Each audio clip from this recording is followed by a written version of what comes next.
आज की डेट में विश्व में 5वें नंबर का सबसे बड़ा देश है in terms of money, in terms of growth, ठीक है। और प्रधानमंत्री ये कह रहे हैं कि हम तीसरे नंबर का बनने वाले हैं और 2045 तक उनका विजन है कि हम विकसित भारत की ओर आगे हमारी दौड़ रहेगी। तो ये अपने में एक विजन है। ऑपोजिशन के पास कोई विजन है ही नहीं। ऑपोजिशन सिर्फ आपको कोई जाति, कोई समाज, कोई हिंदू के अलग अलग पार्ट्स में वो उन्होंने डिवाइड कर दिया और आप लोग वोट दे रहे हैं, आपकी इच्छा है, वो आप वोट देते हैं, आपका वोट आपने वेस्ट कर दिया, ठीक है वेस्ट कर दिया, लेकिन स्टिल आप भारत के नागरिक हैं। इसलिए आपको ये बात जानना जरूरी है कि भारत कहाँ पे स्टैंड करता है, वर्ल्ड में भारत की क्या पावर है और हिंदुस्तान इटसेल्फ की क्या पावर है। आप लोग 140 करोड़ जनता है, लेकिन फिर भी आप दिग्भ्रमित हो जाते हैं। कोई बात नहीं है, समय आएगा, आप सबको समझ में आ जाएगा कि देश में कैसा काम हो रहा है, किस तरीके से काम हो रहा है। तो ये कैसे हो रहा है, मतलब ये बिल्कुल भ्रमित करने वाली तो बात है। एक आदमी काम कर रहे हैं, एक आदमी लोग उससे बकैती कर रहे हैं, इसको बकैती करना ही कहते हैं और बकैती करके आपने कुछ वोट हासिल कर लिया। दैट्स द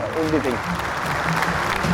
नमस्कार दोस्तों, मैं हूं आपका दोस्त सुशील और आप सबका मेरे बिजनेस एंड यूट्यूब चैनल में बहुत स्वागत है। दोस्तों, इस वीडियो में जो मैं आपसे डिस्कस करने वाला हूं वो है श्री नरेंद्र दामोदर दास मोदी, जो कि भारत के तीसरे बार कॉन्टिन्यूसली प्रधानमंत्री बनने वाले दूसरे व्यक्ति हैं आफ्टर श्री जवाहरलाल नेहरू। 60 साल पहले वो 3 बार कॉन्टिन्यूस प्रधानमंत्री बने थे और इस बार हमारे श्री नरेंद्र मोदी जी तीसरी बार प्रधानमंत्री बन रहे हैं और ये पूरे भारत के लिए हर्ष और बहुत ज़्यादा खुशी की बात है। वो सारे लोग जो भारत को सर्वप्रथम मानते हैं, राष्ट्र को सर्वप्रथम मानते हैं, सनातन को सर्वप्रथम मानते हैं और पूरे भारतीय मूल आधार है उसके बारे में सोचते हैं, उनके लिए रियली एक बहुत इम्पॉर्टेंट टाइम है। जबकि भारत एक ऐसे समय पे खड़ा हुआ है जहाँ पे कि इतने सारे इकोनॉमिकल रिफॉर्म्स हो रहे हैं, गरीब कल्याण योजनाएं चलाई जा रही हैं और नॉर्मली जितने भी बिजनेस क्लास के लिए एक अलग तरीके का इंफ्रास्ट्रक्चर डेवलप हो रहा है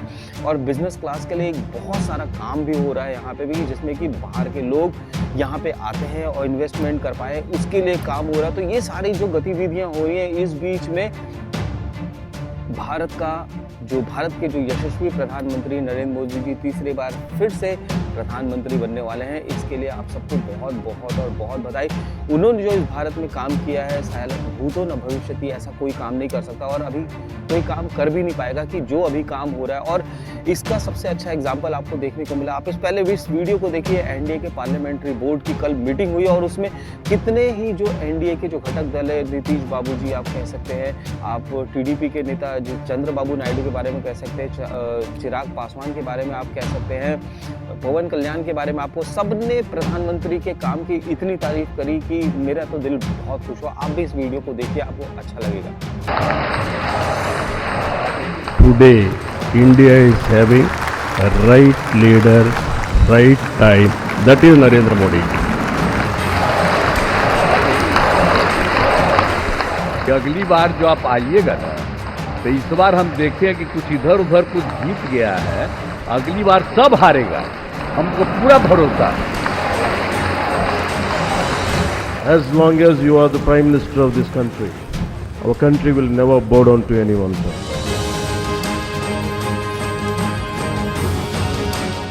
आप ही की वजह से सर आज दुनिया के सामने हम लोग गर्व से कहते हैं कि भारत देश की 5वीं सबसे बड़ी अर्थव्यवस्था बना, तो ये देन आपकी है। भारतीय जनता पार्टी के संसदीय दल के नेता एवं एनडीए के संसदीय दल के नेता व लोकसभा के नेता के रूप में माननीय नरेंद्र मोदी जी के नाम का प्रस्ताव करता हूं।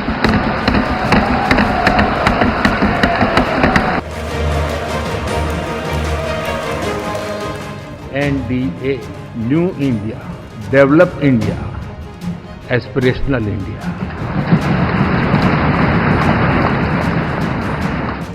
एनडीए ये सत्ता प्राप्त करने का या सरकार चलाने का कुछ दलों का जमावड़ा नहीं है, ये राष्ट्र प्रथम की मूल भावना से नेशन फर्स्ट के प्रति कमिटेड वैसा ये समूह है। गठबंधन के इतिहास में तो ये सबसे मजबूत गठबंधन की सरकार है, लेकिन कोशिश ये की गई कि इस विजय को स्वीकार न करना, लेकिन देशवासी जानते हैं कि न हम हारे थे न हम हारे हैं। कि हम विकास का नया अध्याय लिखेंगे, गुड गवर्नेंस का नया अध्याय लिखेंगे, जनता जनार्दन की भागीदारी का नया अध्याय लिखेंगे और सब मिलकर के विकसित भारत के सपने को साकार करके रहेंगे।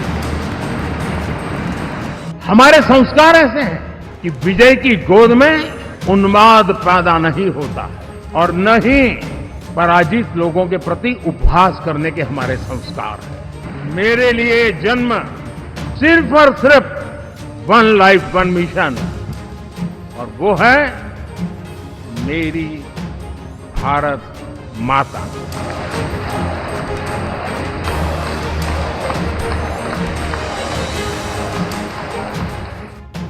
आप एनडीए के पार्लियामेंट्री बोर्ड की अगर आप मीटिंग देखें तो जितने भी नवनिर्वाचित कैंडिडेट्स जो आए हैं और जितने भी एनडीए के घटक दल के जितने भी सारे लोग जो चुन के आए हैं, सबने भारत के प्रधानमंत्री की बहुत प्रशंसा करी। तो ये अपने में बहुत इंपॉर्टेंट चीज़ है। वहीं पे आप विपक्ष को देखिए, आप राहुल गांधी जी को देखिए, उनके वक्तव्य के 2 दिन में तो सारी मीडिया और इंडिया अलायंस ने ऐसा कर दिया था कि जैसे कि इस भारत में प्रधानमंत्री जी नरेंद्र मोदी नहीं बन रहे हैं, राहुल गांधी जी बन रहे हैं। और ऐसी अफवाहें, ऐसी चीज़ें पूरी मार्केट में आ गई थी कि जिसका मैं आपको बयान भी नहीं कर सकता। खाली फोकट में शेयर मार्केट के लिए टारगेट किया गया, खाली फोकट लोगों को बहका कि इतना पैसा देंगे, वह इतना पैसा देंगे। आप देख सकते हैं सारे के सारे न्यूज़ चैनल में दिखा रहे कि महिलाएं लाइन लगा के खड़ी हुई हैं, और दिल्ली में भी, बेंगलुरु में भी, लखनऊ में भी इस तरीके की बहुत सारी चीज़ें हुई हैं जहाँ पे कि जो आम इंसान है, सिंपल मानव है, सिंपल ह्यूमंस है भारत के लोगों का, उनको बेमतलब दिग्भ्रमित किया गया।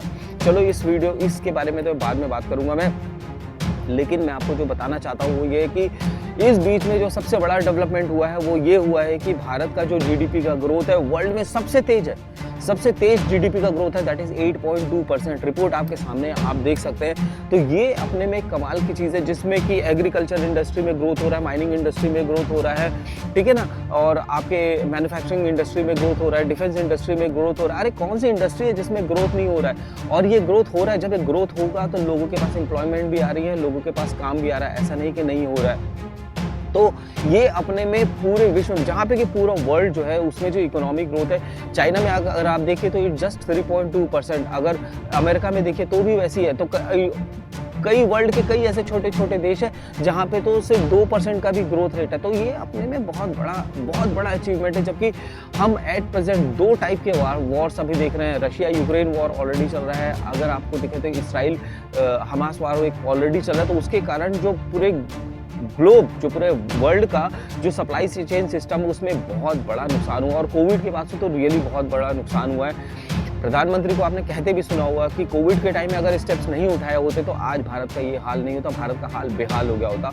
तो ऐसे प्रधानमंत्री होने चाहिए जो देश के बारे में ये नहीं होना चाहिए कि देश के लोगों को ही गुमराह कर रहे हैं, देश के लोगों को ही फालतू खाली फोकट चीज़ों के लिए आप उसको उनमें गलत तरीके की बातें। इस चुनाव में भारत के प्रधानमंत्री भी कहते हैं कितनी गलत तरीके की अफवाह। और दूसरी चीज, जब मेन चुनाव का प्रक्रिया चल रहा है उस टाइम में ऑपोजिशन कभी सुप्रीम कोर्ट में जा रहा है, ऑपोजिशन कभी इलेक्शन कमीशन के पास जा रहा है, which of no reason, no rhyme reason. वो इसलिए उन्होंने कहा अरे ईवीएम जिंदा है या मर गया। तो ये अपने में भारत के लोकतंत्र के लिए बहुत ही विचित्र सी बात है। और लोग ऐसे लोगों को वोट करते हैं। तो ये कैसे हो रहा है? मतलब ये बिल्कुल भ्रमित करने वाली तो बात है। एक आदमी काम कर रहा है, एक आदमी लोग सिर्फ बकैती कर रहे हैं, इसको बकैती करना ही कहते हैं। और बकैती करके आपने कुछ वोट्स हासिल कर लिया, दैट्स द ओनली थिंग। उसके बाद फिर मैंने आपको जीडीपी ग्रोथ के बारे में बताया। अब मैं आपको जो बताने वाला हूँ वो आप ये मानिए कि भारत का फॉरेन एक्सचेंज रिजर्व, अगर आप कोई मेरे वीडियो को अगर पूरा देखेगा तो मैंने पहले भी कहा है, अभी जस्ट पिछले वीडियो बनाया था कि फॉरेन एक्सचेंज रिजर्व भारत का वो जो है पहले $648 बिलियन तक पहुंच गया था। और आज वूपिंग, आप मेरे इसमें वीडियो में आप देखिए कि whooping it has gone to $651 billion. तो ये ऐसे नहीं हो रहा है, जब सरकार स्टेप्स उठा रही है इसके कारण ऐसा हो रहा था। और ये जो $651 बिलियन जो हैं, जो कि भारत के खजाने में, ये टोटल प्योर कैश है। इसके अंदर सोना भी है, इसके अंदर बहुत सारे अलग अलग एक्सचेंज के करेंसीज भी हैं। तो ये सारी चीज़ें भारत में, ये कमाल है। $651 बिलियन किसको कहते हैं? इतने कई छोटे देश पूरे जो वर्ल्ड के अगर मैं मिला लूँ तो भी उनकी इकोनॉमी इतनी बड़ी नहीं है। अगर आप पाकिस्तान का बोलूँ तो उनके पास तो $9 बिलियन भी नहीं होंगे उनके फॉरेन एक्सचेंज रिजर्व में। तो इस तरीके की चीज़ है। और भारत आज की डेट में 5वें नंबर का विश्व में सबसे और भारत आज की डेट में विश्व में 5वें नंबर का सबसे बड़ा देश है in terms of money, in terms of growth, ठीक है। और प्रधानमंत्री ये कह रहे हैं कि हम तीसरे नंबर का बनने वाले हैं और 2045 तक उनका विजन है कि हम विकसित भारत की ओर आगे हमारी दौड़ रहेगी। तो ये अपने में एक विजन है। ऑपोजिशन के पास कोई विजन है ही नहीं। ऑपोजिशन सिर्फ आपको कोई जाति, कोई समाज, कोई हिंदू के अलग अलग पार्ट्स में वो उन्होंने डिवाइड कर दिया और आप लोग वोट दे रहे हैं, आपकी इच्छा है, वो आप वोट देते हैं, आपका वोट आपने वेस्ट कर दिया, ठीक है वेस्ट कर दिया, लेकिन स्टिल आप भारत के नागरिक हैं। इसलिए आपको ये बात जानना जरूरी है कि भारत कहाँ पे स्टैंड करता है, वर्ल्ड में भारत की क्या पावर है और हिंदुस्तान इटसेल्फ की क्या पावर है। आप लोग 140 करोड़ जनता है, लेकिन फिर भी आप दिग्भ्रमित हो जाते हैं। कोई बात नहीं है, समय आएगा, आप सबको समझ में आ जाएगा कि देश में कैसा काम हो रहा है, किस तरीके से काम हो रहा है। और तीसरा जो मैं आपको बात बता रहा था वो ये था कि कैसे राहुल गांधी जी ने जैसे ही चुनाव का रिजल्ट आया, दूसरे दिन प्रेस कॉन्फ्रेंस करी, तीसरे दिन प्रेस कॉन्फ्रेंस करी अबाउट शेयर मार्केट। मैं उनके इंटेलेक्ट को समझ नहीं पाता कि मतलब वो इतने पढ़े लिखे हैं, इतने समझदार लोग हैं, वो कैसे कैसे काम करते हैं। अरे भाई, शेयर मार्केट जब चढ़ता है तो पूरे मार्केट को फायदा होता है, शेयर मार्केट जब गिरता है तो पूरा मार्केट डूबता है। इसी को बुल रन कहते हैं, इसी को बियर रन कहते हैं। जब शेयर मार्केट चढ़ता है तो कई सारी कंपनी, चाहे बड़ी कंपनी हो छोटी कंपनी हो, सबके शेयर मार्केट चढ़ते हैं। और जब मार्केट गिरता है तो सबके शेयर मार्केट गिरते हैं। और उसके बाद चुनाव वाले दिन 4000 पॉइंट से ज्यादा शेयर मार्केट गिर गया था, क्योंकि ये हुआ कि प्रधानमंत्री और बीजेपी का ये रिजल्ट कैसे आ गया। No one was expecting this kind of result. जी हाँ, no one was expecting this kind of result. और उसके 2 दिन के बाद ही जैसे ही एनडीए का सपोर्ट आया और आरबीआई ने बताया कि भाई फॉरेक्स एक्सचेंज रिजर्व हमारा इतना बढ़ गया है, ऑल टाइम हाई है। इससे पहले भारत का फॉरेन एक्सचेंज रिजर्व कभी इतना रहा ही नहीं है, कभी इतना नहीं रहा। लेकिन फॉरेन एक्सचेंज रिजर्व बढ़ा और अभी आप देखिए 2 दिन में ही एक दिन 2500 पॉइंट शेयर मार्केट चढ़ गया।